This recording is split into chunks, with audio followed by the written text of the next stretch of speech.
Shit yourself. Right, I've got one. Drop Dead Fred. Rik Mayall is a hero. Is that a badly thought of film? Is it? I don't think it's done well on IMDb. It's very silly. The mega bitch! Let me at her! It's not exactly high cinema, is it? It's a product of its time because Very much if so. you like Rik Mayall, you're going to love Drop Dead Fred, aren't you? Just gone on IMDb and the first thing to come up is that picture of him with a flat head. He gets his head trapped underneath a fridge. Oh my god, 1991. What's the score then on that? 5.9. Oh, that just puts it into the camp. But I would say that Rik Mayall is probably one of the greatest comedy actors. Yeah. And him and Adrian Edmondson, Yeah. from The Young Ones to Bottom and Cat Flap and Filthy Rich and all of those, the comic strip presents.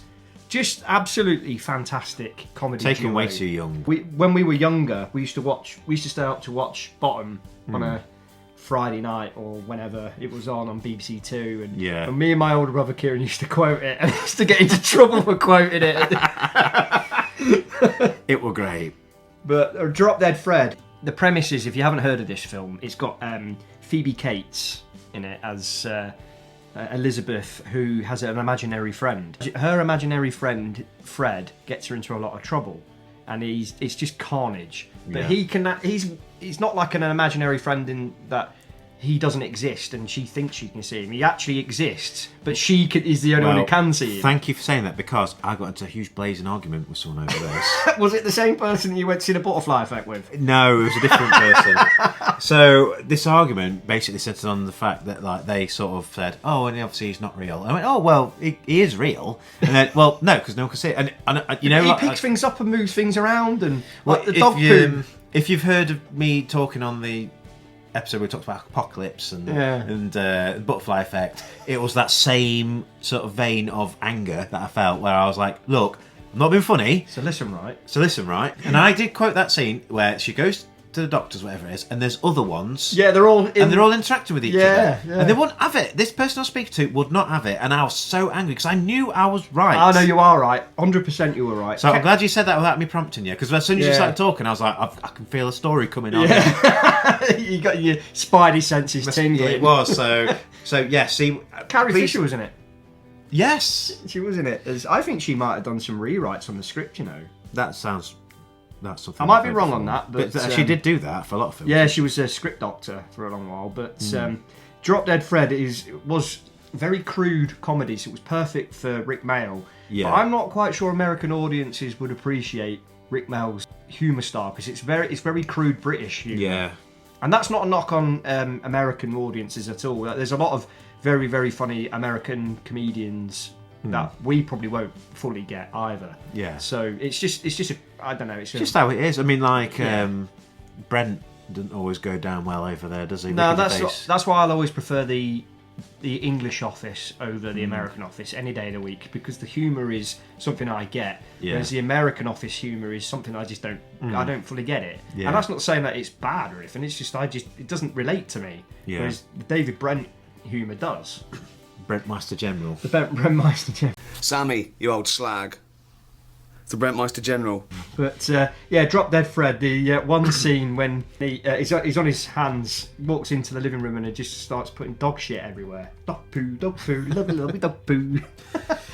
I'm with you. I think it's all right. Funny, that film. I used to cry with laughter watching that, but I was watching it when I was younger. I've tried to go back and watch it recently, and it's not as funny as I remembered it, but it's still quite it was silly. entertaining. It was great for kids, because we watched it as kids, and it was funny. It was the same as going back and watching Bottom. I watched Bottom a couple of months ago, for pretty much all the way through, and that was nowhere near as funny as I remember it being, but it was still really entertaining. Yeah. It wasn't like I was watching thinking, this is shit. But that's a bit like a couple of years ago, I went back and watched In-Betweeners again, because I thought, was it funny because of the shock value, or was it... But it is actually genuinely Do you know, it funny. genuinely is funny. You ever seen the American remake? I don't want to. It's awful. What was that noise you made? What was that? Do you know, me not liking the American Office, at least the American Office did something quite good with a British comedy, concept, and yeah. they took it in their own direction, and it worked. Yeah, because what they shouldn't have done, because they used the same script for the first episode, and that was its Yeah. biggest crime, because I think that switched a lot of people off. Yeah, They that's should have just why done I their didn't own thing like from it. the outset. That's why I didn't like it. But not a lot of American comedies based on British comedies work. Like, there was this thing that came out recently, some footage of not a full episode of Only Fools and Horses remake. Oh my god. Yeah, and it was it's on YouTube, but my god, it was terrible. It was really, really bad. That series is quintessentially a British show. Oh, And it's funny because very it much is so. in England. Yeah. And it's these people, these are types of characters we've met before How in can real you life. remake Only Fools and Horses for an American audience? It doesn't work. It just doesn't work. The culture references, the way of life, Yeah. it's intrinsically English. Who's there? Well, we had a remake of Friends as a British comedy What, called Chums? No, it's Chums. Yeah. Do you remember Chums? No. They did it on you were Saturday taking- Morning Live, was it? You know, Ant Dec and... Oh, I can't stand Ant Dec. Was you upset when he got paint in his eyes? I'm blind. I'm blind. Back grove. Back grove. That's what he used to do. You absolute nerd.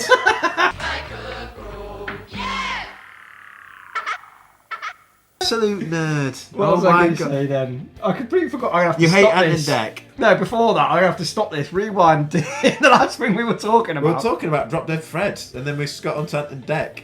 Right, that's it. I hate you. Goodbye forever. Oh, because we're talking about there was a British remake of Friends called Coupling. Chums. No, not Chums. But Coupling started out. It was all right. It wasn't Friends. Stephen Moffat was the writer on it. It was okay, but it had Jack Davenport in it as one of the main characters, who was in Pirates of the Caribbean as Commodore Norrington. Right. So, and I haven't seen him in anything else other than Coupling and the Pirates of the Caribbean films. So yeah, that was it. Drop Dead Fred. Guilty pleasure. Yeah? Look, this isn't like when we were 5. We're grown-ups now, so piss off.